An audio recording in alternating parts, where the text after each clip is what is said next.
Les gars, l'heure est très grave. La Fédération camerounaise de football dit avoir pris acte de l'exclusion de la FECAFOOT de la préparation des rencontres devant opposer l'équipe nationale du Cameroun à celle du Cap-Vert et de l'Angola le 8 et le 11 juin prochain à Yaoundé et à Luanda. Ça, c'est du moins ce qui ressort d'un communiqué adressé aujourd'hui par le secrétaire général de la FECAFOOT, Junan Blaise. C'est aujourd'hui le 3 juin 2024. Je vous présente donc le communiqué pour ceux qui n'ont pas encore lu cela. Au début, il nous mentionne donc que la Fédération camerounaise de football porte à la connaissance de l'opinion publique nationale et internationale qu'un ensemble de faits suffisamment graves se sont déroulés le dimanche 2 juin 2024 au cours des travaux préparatoires pour l'entrée en stage des Lions indomptables au Cameroun, du Cameroun, autant pour moi. Ça, c'est faisant allusion à cette situation qui s'est produite hier au niveau du Hilton. Je vous ai fait également quelques petites vidéos là concernant cette situation-là. Je pense que c'est donc ce dont ils font allusion ici. Au deuxième paragraphe, il nous parle donc de ceci. Au cours d'une réunion convoquée en date du 2 juin 2024 à l'hôtel Hilton, l'entraîneur-sélectionneur M. Marc Brice a décidé de remanier l'encadrement administratif et technique nommé par le comité exécutif, seul compétent en la matière. C'était encore de la rumeur ce matin dans ma précédente vidéo, ça se confirme par le communiqué de la FECAFOOT. Alors le coach a donc bel et bien nommé un staff avec lequel il devait travailler.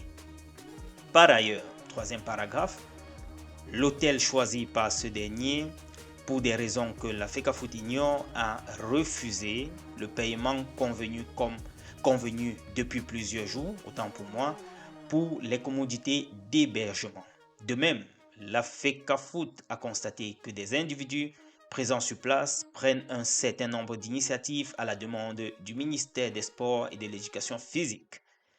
Quatrième paragraphe, plus grave, l'encadrement de la sélection nationale et le personnel de la FECAFOOT ont subi des intimidations de la part des forces de maintien de l'ordre mobilisées massivement, empêchant ainsi toutes les opérations usuelles d'accueil.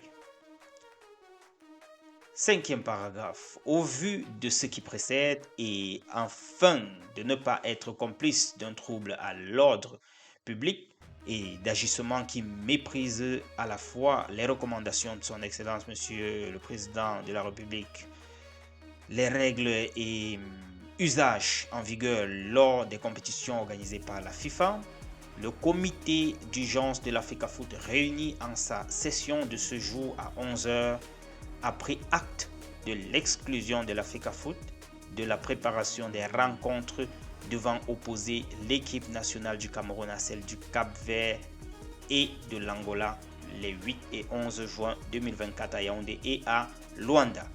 Ceci est fait donc à Yaoundé ce 3 juin 2024 et signé le secrétaire général de la FECAFOOT, Junan Blaise.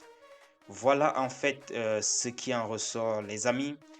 Ça fait quelques séries de vidéos déjà depuis hier soir concernant cette situation trouble. Je disais tantôt dans l'une des vidéos que notre pays a foulé le sol actuellement.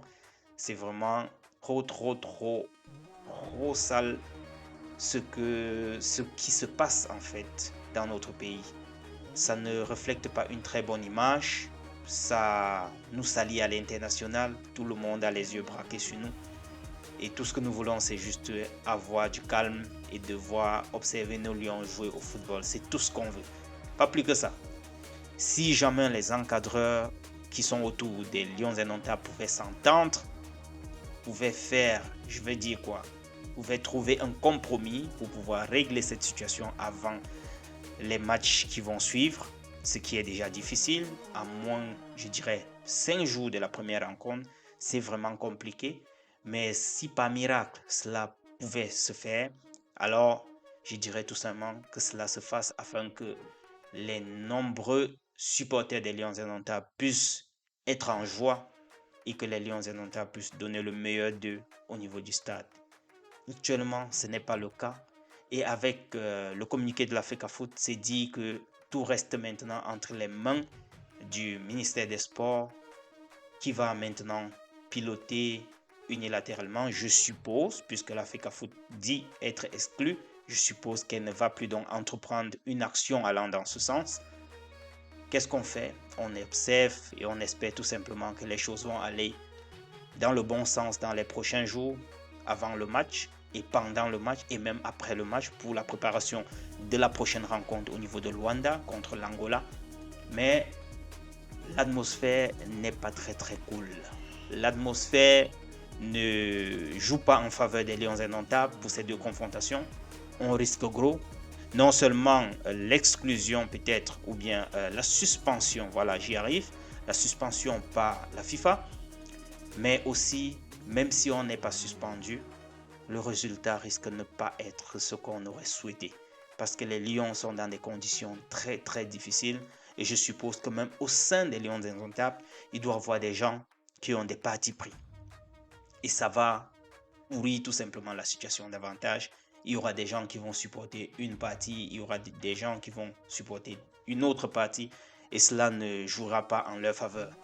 Donc, ce que je dirais tout simplement, restons scotchés, observons ce qui va se passer dans les prochaines heures et les prochains jours. D'ici à là, abonnez-vous massivement, restez scotchés et à très bientôt. Ciao.